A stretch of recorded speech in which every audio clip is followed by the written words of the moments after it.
చంద్రబాబు నాయుడు గారు వచ్చిందంటే ఎలా ఉంది రాష్ట్రం?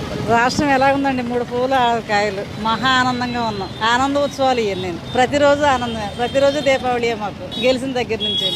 ఆయన ప్రకటించిన ఏవైతే అన్నారో అన్ని ఒకటొకటి చేసుకుంటా వస్తున్నారు. అంటే జగన్మోహన్ ఇచ్చిన హామీలు ఇంకా అమలు చేయలేదని మాట్లాడు. ఏమి ఇచ్చాడు ఆయన? 3,000 అని చెప్పిందే ఒకటి, 250 అని చెప్పి అక్కడి నుంచే జనాలు వెనక్కి తిరిగిపోయారు. ఇంకా ఆయన చేసింది ఏముంది? ఇంకోటి చూపించండి. ఏం లేదు కదా. వీళ్ళు అలా కాదు కదా. ఫస్ట్ ఏట చట్టం మీద సంతకం పెట్టే ఏటని క్యాన్సిల్ చేశారు. ఆరాంగా పడుకోమన్నారు అందరు. నేను గుండెల మీద చేసుకుని ఎవరి ఆస్తులు వాళ్ళకే ఉంటాయమ్మా అని. రెండోది ఇసుక మీ ఇష్టం, మీకు ఇంటికి ఎంత కావాలంటే అంత పట్టుకుని వెళ్ళండి అమ్మా అన్నారు. మేస్త్రులు అందరూ పండుగ చేసుకున్నారు, బిల్డర్లు అందరూ పండుగ చేసుకుని ప్రతి ఒక్కరు పని చేసుకుని డబ్బులు తెచ్చుకుని పండుగలు చేసుకుంటున్నారు. కన్స్ట్రక్షన్ అంతా బతికింది.